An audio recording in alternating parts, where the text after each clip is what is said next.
Assalamualaikum anakku 3 amazing class. Bagaimana kabar kalian hari ini? Semoga tetap sehat selalu ya. Tetap mematuhi prokes yang ada. Semangat sehat. Oh iya, kita masih di tema 1 ya, pertumbuhan dan perkembangan makhluk hidup. Namun kita sudah ada di subtema 2 tentang pertumbuhan dan perkembangan manusia. Sekarang kita sudah memasuki pembelajaran yang kedua. Kalian pasti sudah tahu kan bahwa setelah dilahirkan kita mengalami pertumbuhan dan perkembangan. Ketika kita dilahirkan, berat badan kita sekitar 2,5 kg sampai 4 kg dan memiliki tinggi badan sekitar 50 cm. Semakin bertambah usia, maka berat badan dan tinggi badan kita juga semakin bertambah. Misalnya, bayi berusia 1 tahun, maka berat badan akan naik sekitar 9 kg sampai 10 kg dan tingginya bisa mencapai sekitar 65 cm. Contohnya saja, dulu kalian pernah bayi kan? Nah, dari bayi, kalian kemudian menjadi balita. Setelah itu, anak-anak seperti saat ini. Setelah 1 tahun, kemampuan bayi juga bertambah. Bayi yang dulunya hanya bisa duduk, merangkak, terus berbicara yang kurang jelas, sekarang mampu duduk dengan tegap dan mulai belajar berjalan dan berbicaranya juga sudah mulai jelas. Perkembangan tubuh pada masa balita sangatlah cepat.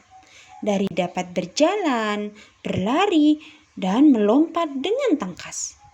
Pertumbuhan dan perkembangan dapat selalu bertambah dari masa balita, anak-anak, remaja, hingga dewasa. Pada saat remaja, manusia akan mengalami pubertas karena organ reproduksinya berkembang. Pertumbuhan akan berhenti pada masa dewasa dan perkembangan akan mulai menurun pada masa manula atau tua. Kalian ingin memiliki badan yang tetap sehat?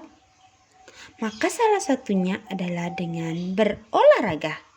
Contohnya saja, jika kita rutin berlari, maka kemampuan tubuh kita dalam berlari akan meningkat. Olahraga juga bisa dijadikan permainan dan perlombaan loh. Pasti kalian sudah tahu kan? Contohnya saja tentang perlombaan jalan cepat. Yuk kita baca peraturannya. Yang pertama, kita membuat garis lintasan perlombaan sepanjang 100 meter. Kemudian kita menentukan mana garis startnya dan mana garis finish dalam lintasan tersebut. Setelah itu kalian membuat barisan yang berisikan 4 orang pada garis start. Dan guru akan memberikan aba-aba. Setelah guru memberikan aba-aba, mulailah berjalan cepat hingga garis finish. Setelah kalian nyampe garis finish, kalian berlarilah menuju garis start. Nah, siapa yang duluan kembali ke garis start, maka itu akan jadi pemenangnya. Masih ingatkah kamu lambang negara kita Pancasila? Ada berapa sila ya? Kita akan belajar sila kedua Pancasila. Tahu tidak bunyinya bagaimana? Dan dilambangkan dengan gambar apa ya? Sila kedua Pancasila berbunyi kemanusiaan yang adil dan beradab. Dilambangkan dengan rantai emas atau rantai yang disusun dari gelang-gelang di mana satu dengan yang lainnya saling membahu atau terikat. Mengapa ya bentuknya kok ada yang segi 4 dan lingkaran?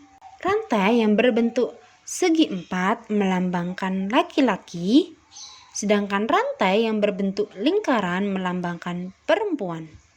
Kemudian, rantai yang saling berkait menunjukkan bahwa kita harus bersatu sehingga menjadi kuat seperti rantai. Nah, sudah tahukah kamu pengamalan sila kedua Pancasila? Di antaranya adalah 1. Saling menyayangi sesama manusia. 2. Saling menghargai sesama manusia. 3. Menjalin pertemanan yang baik. 4. Saling peduli terhadap keadaan orang lain. Dengan begitu, antar masyarakat akan semakin kuat.